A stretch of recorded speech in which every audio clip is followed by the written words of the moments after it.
Saya telah mencanangkan bahwa Indonesia harus segera swasembada pangan dalam waktu yang sesingkat-singkatnya, dalam rangka memperkuat dan memperbesar dampak dari pengelolaan devisa hasil ekspor sumber daya alam. Maka pemerintah menetapkan peraturan pemerintah.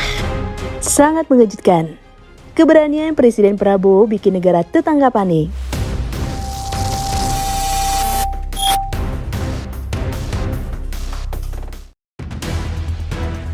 Indonesia sedang memasuki era baru dalam perekonomian global. Kebijakan berani Presiden Prabowo dalam mengendalikan ekspor sumber daya alam, menahan devisa di dalam negeri, serta memperkuat industri nasional mulai membuahkan hasil nyata. Dampaknya mulai terasa di kawasan. Negara-negara seperti Malaysia, Singapura, Thailand, dan Filipina kini menghadapi tantangan baru, sementara Indonesia justru semakin mandiri dan berdaya saing. Saya telah mencanangkan bahwa Indonesia harus segera swasembada pangan dalam waktu yang sesingkat-singkatnya. Kita tidak boleh tergantung sumber makanan dari luar.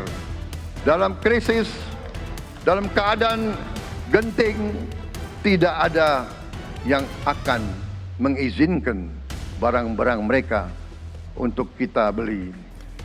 Pemerintah menetapkan bahwa kewajiban penempatan devisa hasil ekspor sumber daya alam dalam sistem keuangan Indonesia akan ditingkatkan menjadi 100% dengan jangka waktu 12 bulan sejak penempatan dalam rekening khusus DHE SDA di dalam bank-bank nasional.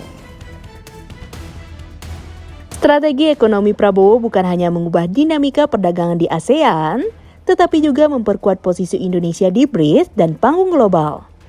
Kenapa negara-negara lain mulai cemas? Bagaimana kebijakan ini bisa menjadi senjata utama bagi Indonesia untuk mencapai kejayaan ekonomi yang lebih besar? Mari kita bahas lebih dalam.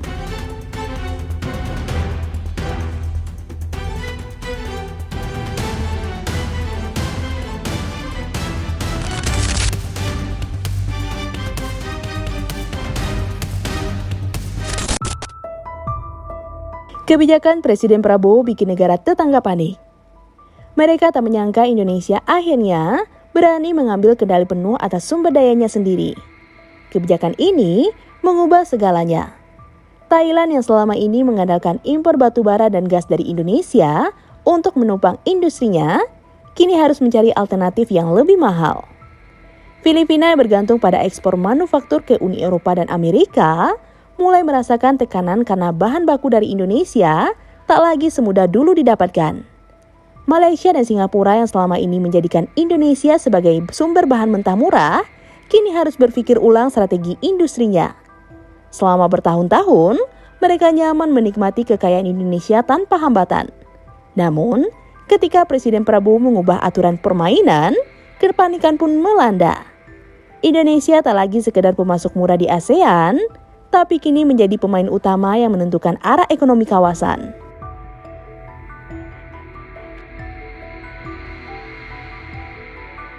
Selama ini, Indonesia hanya menjadi lumbung bahan mentah untuk negara lain. Kita yang punya tambang, tapi mereka yang menikmati hasil akhirnya. Kita jual tembaga mentah, mereka olah jadi produk teknologi mahal. Kita ekspor nikel, mereka bikin baterai dan mobil listrik. Ujung-ujungnya, kita cuma dapat recehan, sementara mereka meraup keuntungan besar. Tapi sekarang, kebijakan Presiden Prabowo datang dengan strategi baru. Indonesia bukan lagi sekedar pemasok murah untuk negara lain. Presiden Prabowo Subianto membatasi ekspor bahan mentah, memastikan sumber daya dikelola di dalam negeri, dan mewajibkan devisa ekspor masuk dulu ke Indonesia sebelum bisa dikeluarkan. Ini bukan sekedar kebijakan proteksi ekonomi, tapi strategi jangka panjang untuk membuat Indonesia mandiri dan lebih berdaulat. Hasilnya, industri dalam negeri mulai berkembang. Smelter nikel dibangun, pabrik baterai mulai beroperasi, industri otomotif listrik mulai bergelit. Lapangan kerja bertambah, ekonomi nasional makin stabil. Negara-negara yang dulu santai menikmati hasil SDA kita, kini mulai kehilangan kenyamanannya. Mereka tidak lagi bisa seenaknya mengandalkan Indonesia sebagai gudang bahan baku tanpa imbalan balik yang jelas.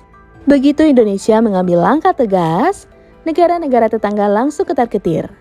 Thailand misalnya, ekspornya anjlok 10%, dan yang lebih parah, industri otomotif mereka turun drastis hingga 37%. Filipina juga panik, pertumbuhan ekonominya meleset dari target, hanya mencapai 5,2% dari yang seharusnya minimal 5,4%. Ini bukti nyata bahwa mereka terlalu bergantung pada Indonesia. Jika satu kebijakan saja bisa mengguncang ekonomi mereka, artinya fondasi ekonomi mereka sendiri tidak cukup kuat. Tapi yang lebih ironis, mereka malah seolah-olah menyalahkan Indonesia. Seakan-akan kita yang merugikan mereka, padahal Prabowo tidak pernah melarang ekspor selamanya. Kebijakannya hanyalah memastikan Indonesia mendapatkan bagian yang lebih adil dari kekayaannya sendiri.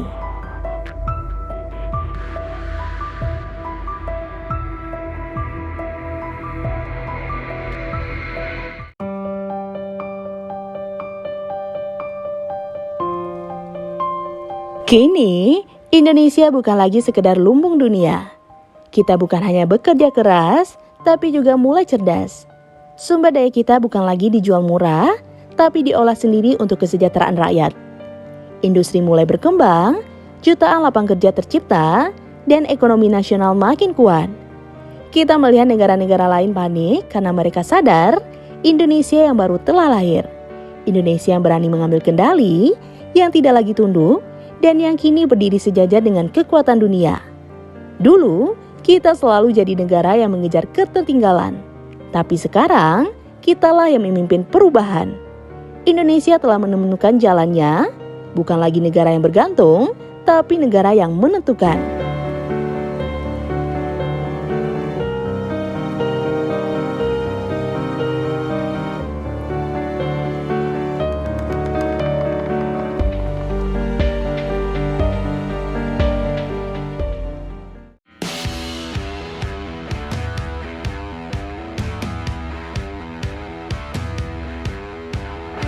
Nah, gimana menurut teman-teman? Komen di bawah ya. Sekian dulu informasi dari kita. Mimin pamit, see you in the next video.